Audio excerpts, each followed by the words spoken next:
Hey freight fans, just a real quick video here. A couple subscribers asked me to show how I do like the nighttime thing in the truck, so figured I'd show you real quick. It might be kind of difficult with these lights the way it is, but if you can see on the windows here, I've got these black coverings, okay, and they kind of peel back like this, and then they go in. You get them from WeatherTech, and you buy them specifically for your vehicle, and they fit in perfectly on each and every window in your vehicle. Before this, I was just using like towels, and I cut up some sun visors and stuff like that, and it was all ghetto. And it worked, but it took forever to do, and you'd have to roll down the windows, and it was in the cold. You're out there finagling it. Now you just do it all in the truck. You just pop them in. You're done. Secondly, so my truck, I don't drive as much as some of these other guys, and so what most of them do is they take this back seat out here and they remove the whole thing. So they take it out, they build a platform that's wooden that goes about the height of what is this, the middle console, and then they have storage underneath it, which is I would love to have that, because right now this is what I do. In the passenger seat, I've got my backpacks there, my suitcase with my clothes, and so it becomes a little bit crowded up here, I would say. So anyway, what I do is I flip this seat up, and the reason I do that is because I still use this for personal use when I'm home. So if I'm driving, let's just say I'm driving 2 weeks out of the month, sometimes I do more, sometimes it's been less. When I'm home for the other 2 weeks, I use this seat. So we got kids and stuff like that, so there's usually passengers in here often, and I just don't want to have to take it in and out. So I flop it up, and then there's a little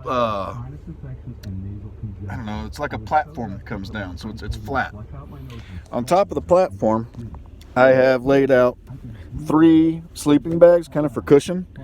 Now what I should probably do is just get like a foam pad or something like that and lay it in there. I'm just too lazy and haven't been around to cutting that up and doing that yet. And then I've got like a comforter, I've got 8,000 blankets. I mean, I've got whatever. So depending on the temperature, I'll use them or I'll sleep on top of them, whatever. And then back here, I'll have the pillow. So I kind of lay essentially from this corner up to that corner up there. And I'm 6'1". I don't fit perfectly there. If I kind of like finagle my feet between the seat and the door, I mean, I can kind of stretch out totally. So it's not the most ideal sleeping situation, but I've gotten a lot more used to this, and so it's really not too bad for me. I'll sleep on my 10 hours off. I'll probably sleep 6 of those, if not a little bit more. So it's not too bad. And what I really like about it too is when I just, now it kind of feels like a home in here, and so I feel comfortable, like I'm in my own space. And I know that sounds stupid, but it's the truth. So it's not so bad. I've adjusted and gotten used to it. The most I slept in here consecutive was I want to say 6 straight nights, maybe 7 straight nights on one of my trips, something like that. And I was fine. I had no problems. Ideally for me, it would be 3 or 4 nights in a row, and then maybe a regular bed. But I like saving money, and so it's nice to, when I'm sleeping in here, I just know that, wow, I just saved whatever, $60, whatever it might be, and that adds up obviously over time. So that's it. I hope this video will suffice for sleeping arrangements. I mean, there's not a whole lot to it. I'll turn off these cab lights and it gets pretty damn dark in here. So I do let the truck idle at night. Idling typically cost me anywhere from $14 to $20 a night, depending on what part of the country I'm in. Obviously, towards the east, the gas is cheaper, so idling doesn't cost as much. But here in the west, it's a little more expensive, so it'll cost me about $20 a night, if not a little bit less, to idle. But it's comfortable for me that way.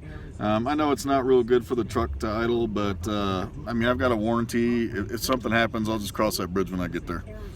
For me, if I don't sleep and I'm not comfortable, well then, what good are you the next day? And especially come summertime when it's getting hot and it's 100 degrees or more, and in Phoenix, it's 120. Of course, I would be at home if I was in Phoenix, but Vegas, whatever, I'm going to need the air conditioning on in there. There'll just be no way in hell I'd be able to sleep otherwise. So anyway, that's it. That's how we do it up in here. If you got any questions, ask me below. Otherwise, I hope that answers your questions. Deuces.